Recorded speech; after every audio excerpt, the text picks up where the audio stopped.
আজকে আটে ভার্সিটিতে যায়নি। জাঙ্কুক বলেছে আজ সে মামুনিকে পাঠাবে বিয়ের ডেট ফিক্সড করতে। তো আজ দুপুর অবধিতে বিয়ে ভাঙার জন্য প্ল্যান করেছে। খুশি মনে অপেক্ষা করলো কখন তার মামুনি আসবে, কিন্তু অবাক করা কাণ্ড, তারা আসলো না। তে বিশ্বজয়ীর একটা হাসি দিল। বিছানা থেকে ফোনটা নিয়ে জাঙ্কুককে ফোন করলো। এদিকে জাঙ্কুক নিজের রুমে বিরক্ত হয়ে বসে আছে। বসার ঘরেই জিমিন আর তার মা এসেছে। সেই থেকে তার নিজের মা গল্প শুরু করে দিয়েছে। জাংকুক তার মাকে না দেখলে জানতেই পারতো না একটা মানুষ এভাবে এক্স এর বউ বাচ্চাকে আপ্যায়ন করতে পারে। আর ওদেরও বলিহারি। আসার আর সময় পেল না। আসার আগে ফোন করে আসবে যে আমরা ফ্রি আছি কিনা। তা না করে দুম করে চলে আসলো। ম্যানার্সলেস মানুষ কোথাকার। হঠাৎই টেবিলে থাকা ফোনটা বেজে ওঠায় জাঙ্কুক ফোনের দিকে তাকালো। তের নাম্বার দেখে ভ্রু কুঁচকালো। ফোন রিসিভ করে কানে নিতেই ওপাশ থেকে তের হাসির শব্দ পাওয়া গেল। জাঙ্কুক বিরক্ত হলো। পাগলের মতো হাসছিস কেন তুই? আজকে যেন কি ছিল? কি ছিল? কাল তো খুব বড় বড় কথা বলেছিলেন। আজ মামনিকে পাঠাবেন, বিয়ের তারিখ ঠিক করবেন। আমি তো বিয়ে ভাঙার সব প্ল্যান রেডি করে বসেছিলাম। আফসোস আপনি আসলেনই না। কেন? না আসা থেকে তুই গলা আটকে মরে যাচ্ছিস নাকি? বালাই ষাট, আমি কেন মরতে যাব আমাকে বিয়ে করতে না পারার আফসোসে? Nice joke. আমি নিজেই মরে যাব ছাদ থেকে লাফ দিয়ে, তবুও আপনাকে বিয়ে করার জন্য মরবো না। ভেবে বলছিস তো? হ্যাঁ। জাংকুক দরজার দিকে তাকাতেই দেখলো তার মা এগিয়ে আসছে তার রুমের দিকেই। জাংকুক ভলিউমটা এবার লাউড স্পিকারে দিল। তারপরে বলল, কি যেন বললি সেটা আবার রিপিট করতো। বলেছি আপনাকে বিয়ে করার চেয়ে নিজে মরে যাওয়া অনেক ভালো। জাংকুক স্পিকারের ভলিউম কমালো। তারপরে বলল, দেখতে প্লিজ এমনটা করিস না। মানলাম আজ আম্মুকে পাঠাতে পারিনি বিয়ের কথাবার্তা বলার জন্য, তাই বলে এভাবে নিজেকে শেষ করে দেওয়ার কথা বলবি? নিজের কথা একবার ভাব। আত্মহত্যা করলে এই জীবনে তো আমাকে বিয়ে করতে পারবিই না, উল্টো পরকালে কনফার্ম জাহান্নাম তোর কপালে। তে ভ্রু কচকালো। হঠাৎ জাংকুকের কথার টোন বদলে গেল কেন? ও হ্যালো মিস্টার, আপনাকে বিয়ে করার জন্য আমি মনে হয় বসে আছি। হ্যাঁ জানি, এখন আর বসে থাকবি না। একটা সমস্যা হওয়ায় মাকে পাঠাতে পারিনি আজকে। প্লিজ নিজের কোনো ক্ষতি করিস না, তাহলে সারা জীবন আমি নিজেকে ক্ষমা করতে পারবো না। মা, তুমি একটু থেকে বোঝাও। মেয়েটার মাথায় সব তার ছেড়ে গেছে। আত্মহত্যা করার হুমকি দিচ্ছে। আমি এখন কোন দিকে যাব তুমিই বলো। ওর মৃত্যুর জন্য তো পুলিশ আমাকে জেলে নিবে। তারপর তারপর আমার ডাক্তার হওয়ার স্বপ্ন স্বপ্নই থেকে যাবে। প্লিজ কিছু বলো এই বেয়াদ্দব মেয়েটাকে। ভাইয়ের মতোই হয়েছে বেয়াদ্দবটা। কথাটা বলেই জাঙ্কুক ফোনটা এগিয়ে দেওয়ার সময় ইচ্ছে করে জিনের অগোচরে ফোনটা কেটে দিল। যাব বাবা, ফোনটা কেটে দিল এই মেয়ে। এখন কি হবে? জিন এগিয়ে আসলো। ফোন দে ওকে। জাংকুক ফোনটা সাইলেন্ট মোডে অন করে তেকে ফোন দেওয়ার নাটক করে ফোনটা কানে নেয়, অথচ জাংকুক তেকে ফোন দেয়নি। এদিকে তে ফোন দিচ্ছে বারবার জাংকুককে, আর জাংকুক কেটে দিয়ে জিনকে বলছে। তে ফোনটা ধরছে না। জিন তাড়াতাড়ি নিজের রুমে গিয়ে আইয়ুকে ফোন করলো। জিজ্ঞেস করলো তে কি করছে। আইয়ু বলল তে সোফায় বসে ফোন টিপছে। শুনে স্বস্তি পেল। তারপর কাল আসবে বিয়ে নিয়ে কথা বলতে, সেটা জানিয়েই ফোনটা কেটে দিল জিন। মাগরিবের আজান ভেসে আসছে বাড়ি থেকে কিছুটা দূরে থাকা মসজিদে। লিসা ড্রয়িং রুমে বসে মনোযোগ সহকারে স্কুলের পড়া কমপ্লিট করছে। পাশেই জিন পুরোটা মনোযোগ দিয়ে মেয়েটাকে দেখছে। মেয়েটা তার হাসে না তেমন। লাস্ট কবে প্রাণ খুলে হেসেছে সেটাও বোধহয় জিন ভুলে গেছে। গাড়ির হর্নের আওয়াজ শোনা গেল। লিসা বই থেকে মুখ সরিয়ে সদর দরজায় তাকালো। মুহূর্তেই দেখতে পেল তার বাবাকে। ক্লান্ত শরীরে হাতে অ্যাপ্রন আর গলায় স্টেথোস্কোপটা ঝুলিয়ে হেঁটে আসছে। লিসা চেয়ে থাকলো বাবার দিকে। নামজুন সারাদিনের ক্লান্ত যেন এক নিমিষেই গায়েব হয়ে গেল। বউ আর মেয়েকে দেখে এগিয়ে এসে পাশে বসলো মেয়ের। মেয়েকে সোফা থেকে উঠিয়ে নিজের কোলে বসালো। গালে চুমু খেয়ে বলে, কি করে আমার বাচ্চা আম্মুটা? হাঁটতে বের হবে? লিসা ওপর নিচ মাথা ঝাঁকিয়ে ছোট করে হুম বলল। জিন রাগ হলো। কেবলই তো এলো লোকটা হসপিটাল থেকে, এখনই কেন মেয়েটাকে নিয়ে বাহিরে যেতে হবে? কেবলই না আসলেন, ক্লান্ত দেখাচ্ছে। ফ্রেশ হন, রেস্ট নিন কিছুক্ষণ। সব ক্লান্তি বাড়িতে ঢোকার সাথে সাথেই শেষ হয়ে গেছে জিন। এখন সময় আমার মেয়েকে সময় দেওয়ার। হ্যাঁ, শুধু মেয়েকে সময় দিলেই কি হবে বাবা? ছেলেকেও একটু পাত্তা দাও। কথাটা বলতে বলতেই জাঙ্কুক রুম থেকে বেরিয়ে আসে। নামজুন ছেলের পানে তাকায়। তুই কি লিসার মতো পিচ্ছি নাকি যে তোকে সময় দিব? লিসার মতন বয়স না আমার, তাতে কি হয়েছে? সময়টা না হয় বউ নিয়ে হাঁটার, কিন্তু আমার তো আর বউ নেই। বাবার সাথে তো হেঁটে মনকে সান্ত্বনা দিতেই পারি, তাই না? কথাটা বলে জাঙ্কুক বাবা মায়ের দিকে তাকালো। নামজুন ভ্রু কুঁচকালো। বিয়ে করবি তুই? বিয়ে তো আমি করতে চাইনি বাবা, কিন্তু আমার মাইন্ডটা হেট করে দিয়েছে তোমার ভাইয়ের মেয়ে। সে আজকাল রাস্তাঘাটে জড়িয়ে ধরে জামাই জামাই বলে। লোকজনকে শুনিয়ে শুনিয়ে আমাকে ডাকে। আমার তো একটা মান সম্মান আছে। অবিবাহিত হয়েও বিবাহিতদের মতন ফিলিংস নিতে হয় তোমার ভাইয়ের মেয়ের জন্য। আবার আমাকে থ্রেটও দিছে। থ্রেট? কিসের থ্রেট? কাল যদি তোমরা বিয়ের ডেট ফিক্সড করতে না যাও, তাহলে নাকি ওই বগমের সাথে ভেগে যাবে, আর তা না হলে সুইসাইড করবে। বগমটাকে? মা, তুমিই বোঝাও বাবাকে বগমটাকে। আমার পড়াশোনা নষ্ট হচ্ছে তোমাদের তেয়ের জন্য। প্লিজ ওকে আমার ঘাড়ে ঝুলিয়ে এই টর্চার থেকে আমাকে মুক্তি দাও। জাঙ্কুক চলে গেল। জিন বোঝালো কাল ও আজ বিকেলে জাঙ্কুক তাকে যা বুঝিয়েছে সেগুলো। নামজুন তপ্ত শ্বাস ফেলে রাজি হলো কাল যাওয়ার জন্য। এইদিকে পড়ার টেবিলে বসে ঝিমোচ্ছে ইয়োনো। পৃথিবীর সব থেকে বিরক্তকর অসহ্যকর স্থান হচ্ছে এই পড়ার টেবিল। কোন বেয়াদ্দব এই পড়াশোনা বের করেছে, তাকে সামনে পেলে ইয়োনো থাপড়িয়ে থাপড়িয়ে পড়াশোনাটা পৃথিবী থেকে উঠিয়ে দিত।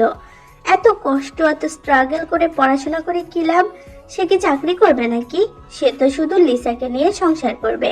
অথচ সংসার করতে যে প্রতি মুহূর্তে টাকার প্রয়োজন হয়, তা এই গর্দভ ইয়োনোর মাথায় নেই। সে তার বাবা চাচার টাকাই চলবে। কয়দিন এই বাড়িতে, কয়দিন তার মামনির বাড়িতে গিয়ে থাকবে। চোখটা টান টান করে মেলল ইয়োনো। সামনেই রয়েছে ইংলিশ রচনা, পহেলা বৈশাখ। একবার রিভিশন দিল, না কঠিন শব্দ, তাই খাতা বের করে লিখতে শুরু করলো। এখানে আমি কইয়া রাখি, তোমরা আবার পয়লা বৈশাখের রচনা শুনে কেউ উষ্টা খাও না কেমন? এটা আমাদের ইয়োনো স্পেশাল পয়লা বৈশাখের রচনা। সো চলো আমি শুরু করি। The Pohela Boishakh is a very important festival in our country. Every year we celebrate this occasion. Our first day, first with new dress. In the morning, we wake up early. Then we are eating water rice with hilsa fry. My mother prepared this food every year. I really love this. Afternoon time, my cousin Lisa and her brother come my house.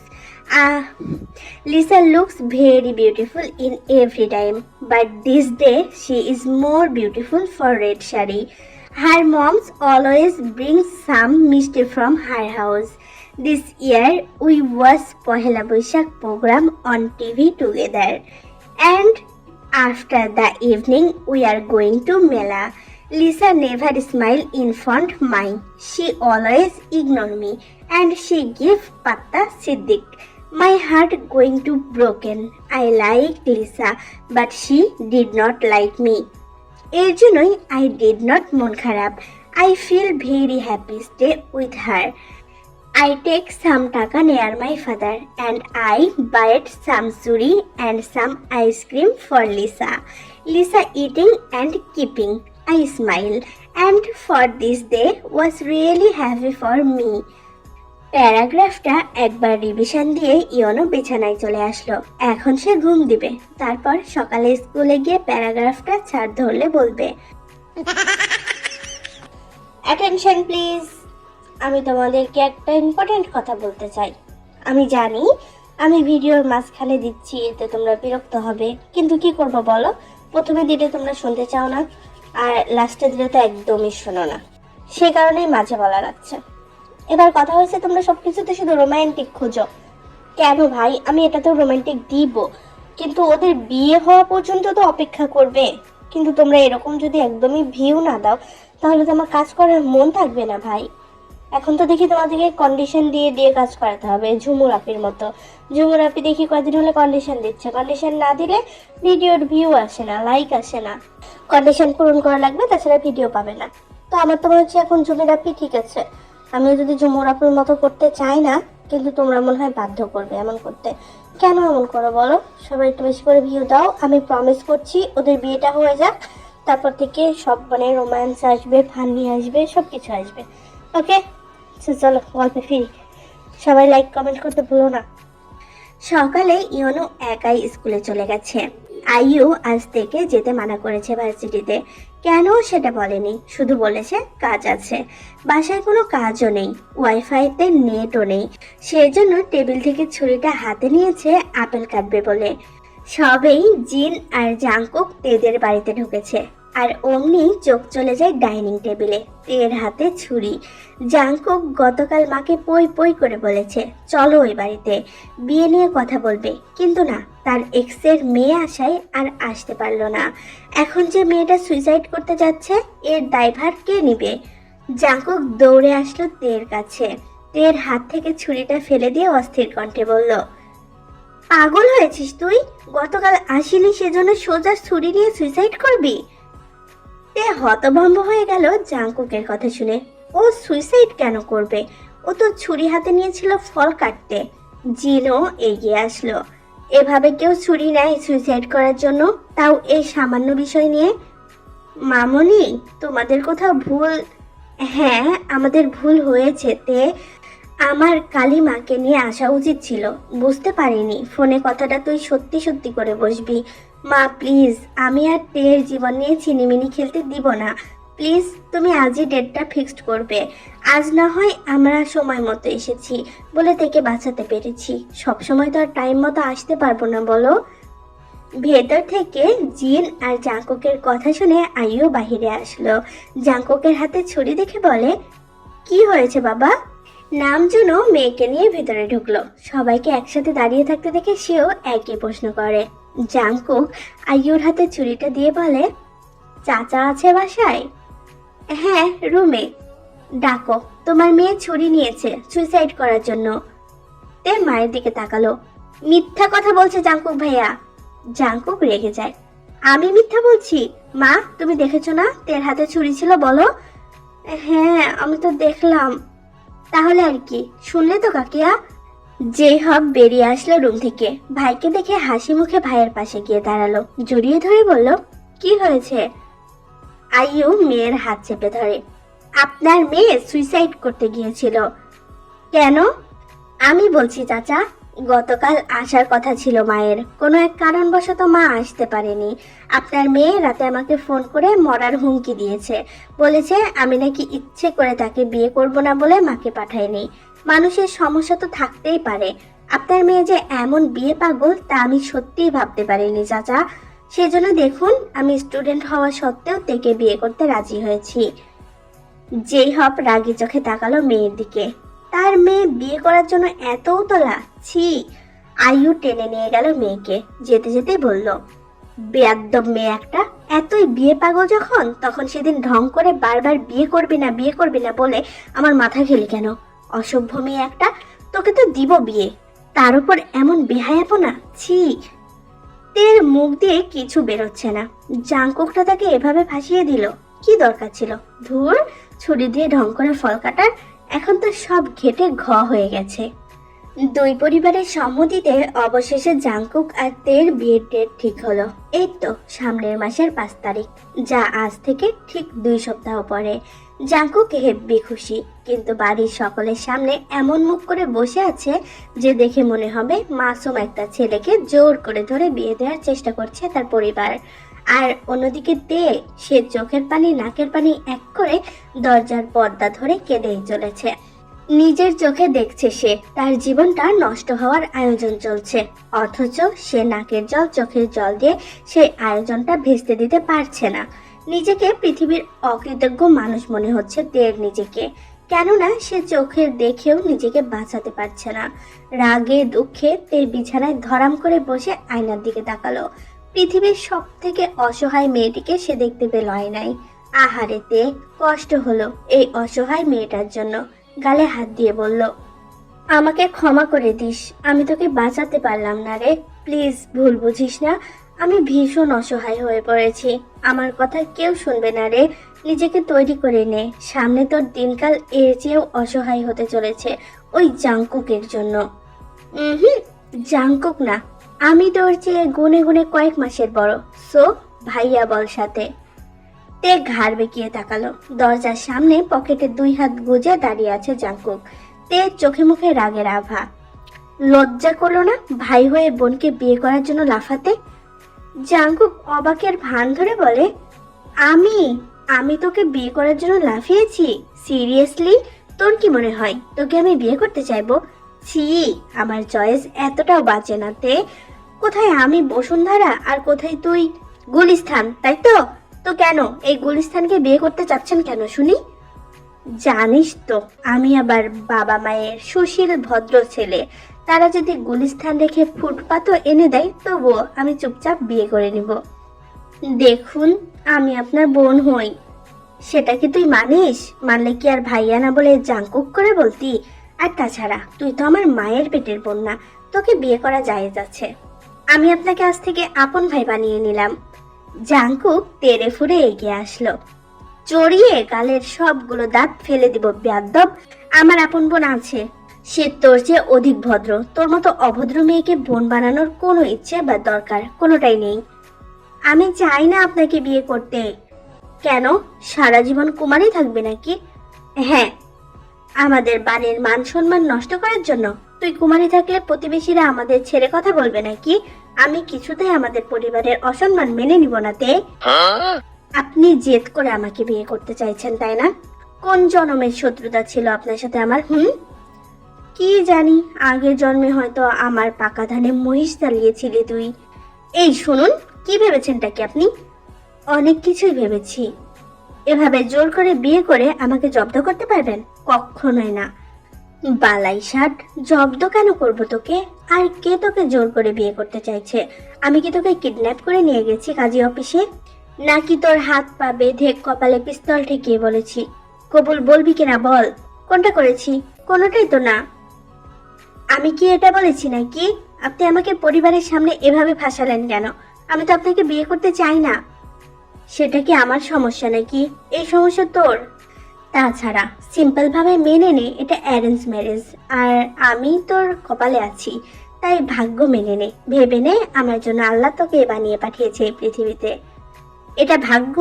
এমন ভাগ্যের দরকার নেই, এটা তো দুর্ভাগ্য। আপনাকে আমি স্বামী হিসেবে মানবো কি করে? ওভাবেই যেভাবে দুনিয়ার আর সব কাজিনরা বিয়ের পর একে অপরকে বউ স্বামী হিসেবে মেনে নেয়। আর তাছাড়া আমি কিন্তু বেশ রোমান্টিক রে। তোর মেনে নেওয়া না নেওয়ায় কোনো কিছু আটকে থাকবে না। আমি আমার মতন করে যাব। তুই জাস্ট রিল্যাক্স মুডে ভাববি কি করে কাজিনকে স্বামী হিসেবে মেনে নেওয়া যায়। যা এনার্জি সব আমিই নষ্ট করব, ট্রাস্ট মি। শাট আপ, আপনি আমার ভাই। ইউ শাট আপ বেয়াদ্দব মেয়ে, তোর হবু বর আমি। ভাই ভাই করে গলা ফাটাচ্ছিস কেন? তোরা কি বলেছি তুই আমার বোন হ? সেদে সেদে বেহায়ার মতো কেন বোন হতে চাচ্ছিস? তুই কেবল ইওনোর বোন হওয়ার যোগ্যতা রাখিস। আপনি আপনার বাসায় যান তো, আমার মাথাটা খাবেন না আর। তো ওই গোবর মার্কা মাথায় কি এমন আছে যে আমি খেতে যাব? মাথার চুল ভর্তি উকুন আর ভেতরে ভর্তি গোবর। বিয়ের পর আমি অন্য কিছু খাবো। বিয়ের পরে তো আমি অন্য কিছু খাবো। ওই উকুন আর গোবরের ব্লেন্ড করে খাওয়াবো। আর একটা কথা যদি এখন বলেন, বের হন আমার রুম থেকে। বেহায়া লোক, লজ্জা শরম নেই। একজন অবিবাহিত মেয়ের রুমে তার পারমিশন না নিয়ে চলে এসেছেন। ছেলে মানুষের লজ্জা থাকে নাকি? কই, আমি তো জানতাম না। মামনি বোধহয় লজ্জার নারী আপনার মুখে ছোঁয়াতে ভুলে গিয়েছিল, সেই জন্যই তার ছেলে একটা নির্লজ্জ হয়েছে। আর তোরে বোধহয় ছুঁয়ে দিয়েছিল আলকাতরা একটা। থাক বসে বসে নাকের জল চোখের জল এক করে বন্যা বানাই ফেল, তবু লাভের লাভ কিচ্ছু করতে পারবি না। কি? আমি আলকাতরা? আমার গায়ের রং কি আলকাতরার মতো? আপনার থেকে বেশি ফর্সা আমি। ওই তো নাইট ক্রিম ইউজ করে, আমি মনে হয় জানি না। আপনিও ইউজ করুন গিয়ে, আপনার বাপের টাকা তো কম না। লোভ লাগছিল আমার বাবার টাকায়? সি লোভী মেয়ে। হানিমুনে থাইল্যান্ড নিয়ে যাব, তবু লোভ করিস না। ওইসব টাকা পয়সা আমাদের বাচ্চা কাচ্চার। তের আর সহ্য হলো না, পাশ থেকে ফুলদানির টপটা হাতে নিয়ে উঁচু করে বলল, এটা কিন্তু এবার আপনার মাথায় ভাঙবো আমি। রুম থেকে বের হন। আচ্ছা, বের হচ্ছি বলে রুম থেকে চলে গেল জাঙ্কুক। দরজার সামনে দাঁড়িয়ে বলল, কোল্ড ওয়াটার পাঠিয়ে দিচ্ছি। হট মাথা কোল্ড কর ঢেলে বেয়াদ্দপ। বিয়ের কথা বলতে স্যাত করে ওঠে।